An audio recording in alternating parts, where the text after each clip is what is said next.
hidup adalah tentang ibadah. 1, 2, 3. Semua dulu, semua. Jangan ada yang ngantuk ya. 1, 2, 3. Hidup adalah tentang ibadah. Kita lanjutkan dengan pikiran dan kebenaran berikutnya. Berarti meninggalkan ibadah, meninggalkan hidup. Ikuti saya. Berarti 1, 2, 3. Berarti meninggalkan ibadah, meninggalkan hidup. Cocok? Pas? Pas.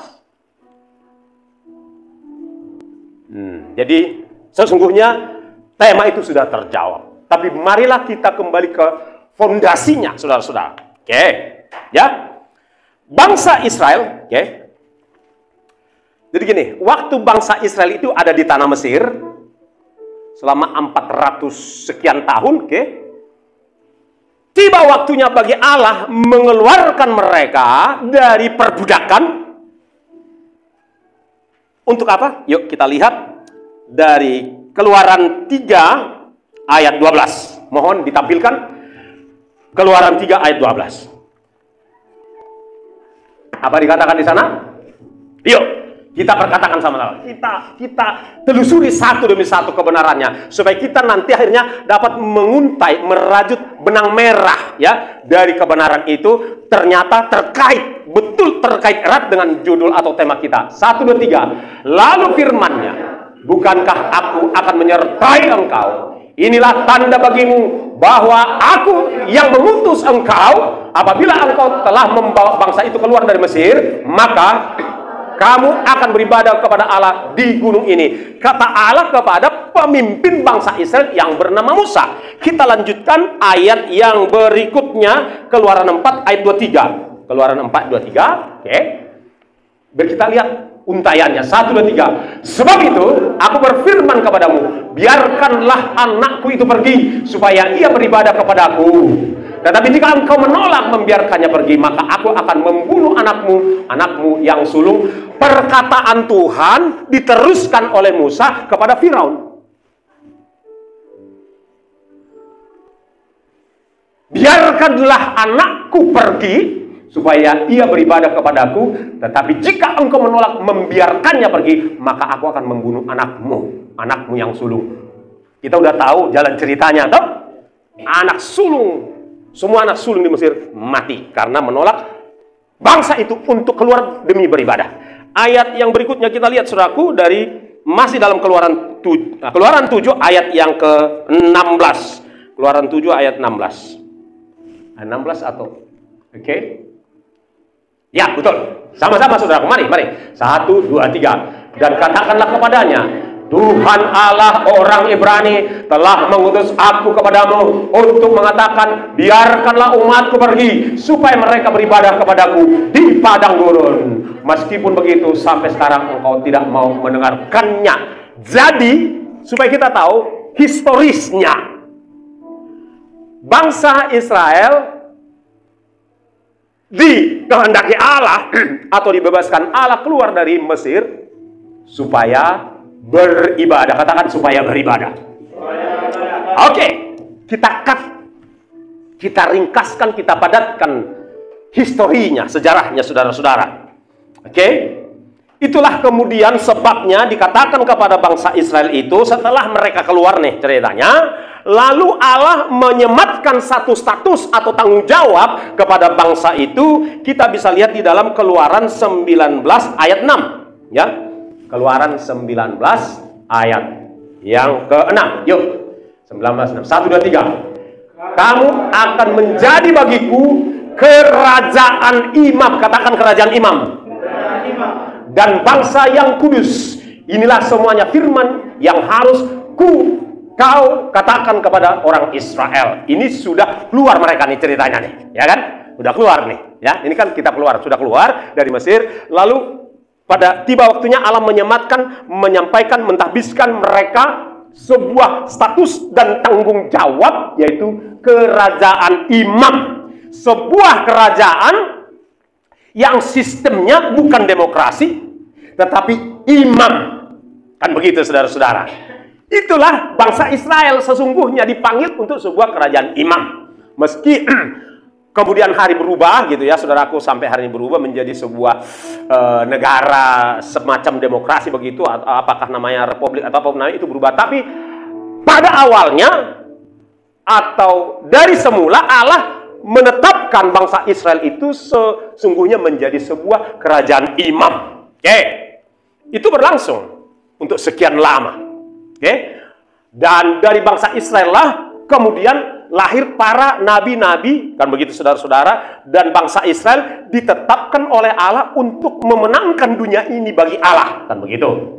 Tetapi saudaraku, bangsa Israel itu jatuh bangun, sampai kejatuhan yang paling fatal adalah menolak serta menyalibkan Tuhan Yesus, Putra Allah, Firman Allah, yaitu Firman Allah, bagian dari diri Allah, menjelma menjadi manusia, menjadi juru selamat, menjadi Mesias, ditolak oleh bangsa Israel. Itulah kejatuhan ataupun kegagalan bangsa Israel yang paling fatal.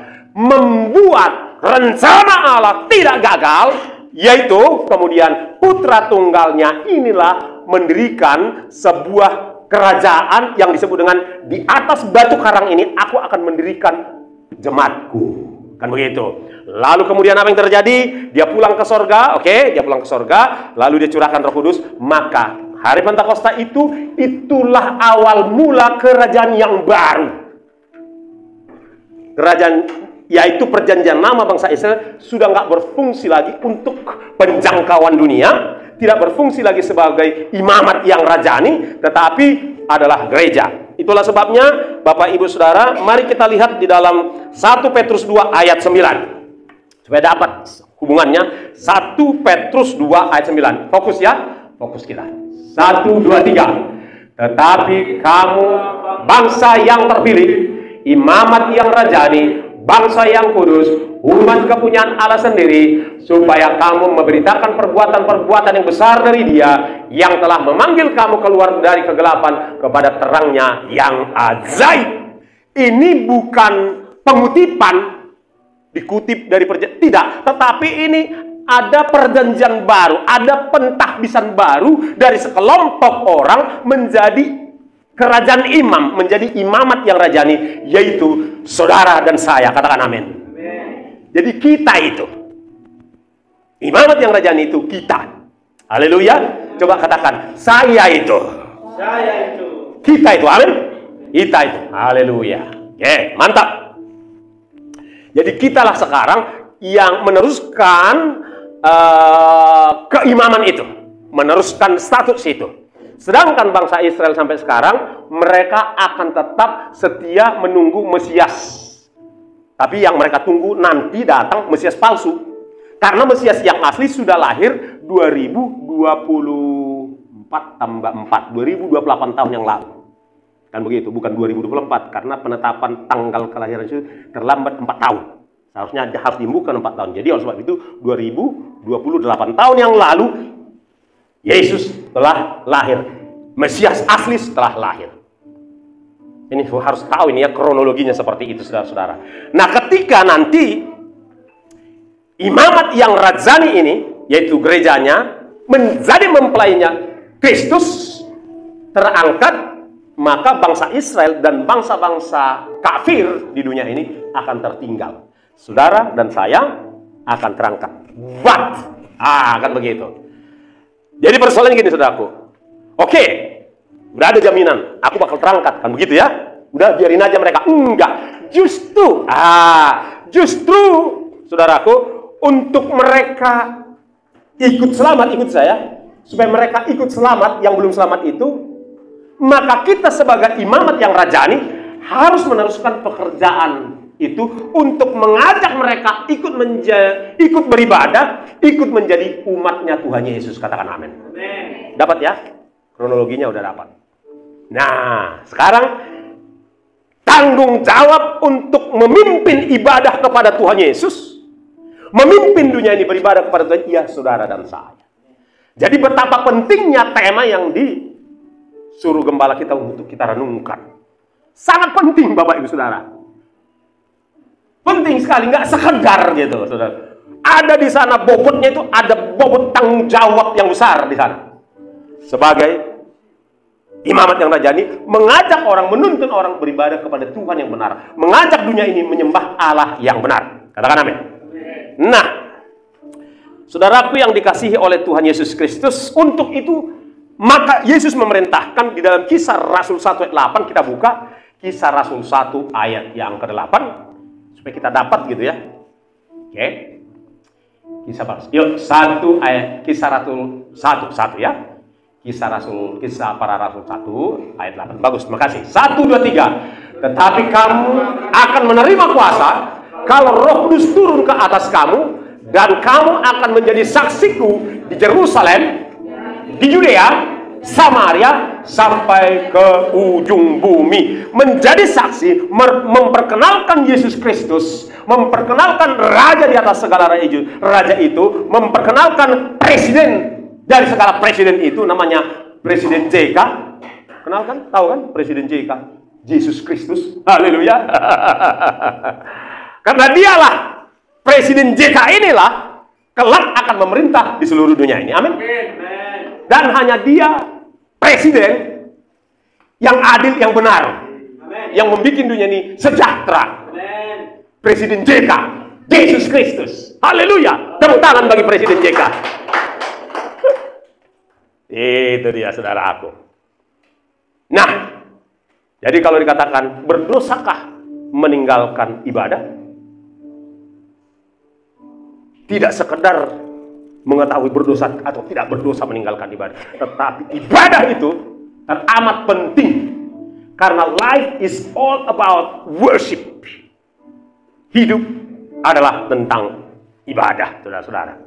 Demikian juga kita lihat dari Matius 28 ayat 19-20. Ini perintah dari Tuhan Yesus untuk kita mengajak seluruh bumi ini, seluruh dunia ini beribadah kepada Tuhan. Yuk, ayo Matius 28 ayat 19-20. Matius, yuk sama-sama 1, 2, 3. Karena itu pergilah, jadikanlah semua bangsa muridku, dan baptislah mereka dalam nama Bapa dan Anak dan Roh Kudus. Katakan amin. Amin. Itu dia Bapak Ibu Saudara, supaya tahu kita rel perjalanan hidup kita itu dan agendanya apa. Inilah dia, supaya dunia ini, supaya setiap individu di dunia ini, saudara-saudaraku, ya, menyembah Allah yang benar, beribadah kepada Tuhan yang benar. Itulah tugas kita. Haleluya. Oke. Nah, nanti kita akhiri dulu satu babak ceritanya, satu babak kisahnya, satu episode. Kita lihat dulu akhir ya. Kita masuk dulu Wahyu 7 ayat 9. Seperti apa akhirnya? Kan begitu saudara-saudara. Mau Wahyu 7 ayat yang 9. Yuk semua, jangan ada yang ngantuk ya. Kalau ngantuk agak diginikan. Ya. 1, 2, 3. Kemudian daripada itu, aku melihat sesungguhnya suatu kumpulan besar orang banyak yang tidak dapat terhitung banyaknya, dari segala bangsa dan suku dan kaum dan bahasa, berdiri di hadapan tahta dan di hadapan Anak Domba, memakai jubah putih dan memegang daun palem di tangan mereka, menyembah kepada Allah